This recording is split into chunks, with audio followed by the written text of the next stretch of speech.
ज्यादा देर मेरे इन शेरों से दूर मत रखो। अब निकलेंगे सब निकलेंगे, अब निकलेंगे उन गलियों में बाजारों में पुकारेंगे ललकारेंगे।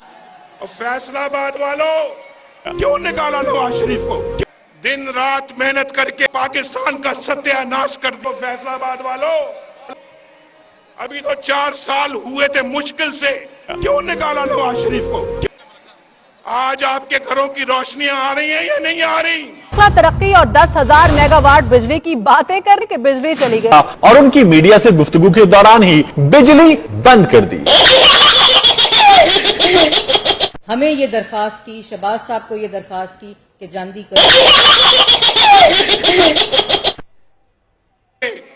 मुल्क के मसाइल हल की। गैस नहीं आ रही है, जान नू रोने पे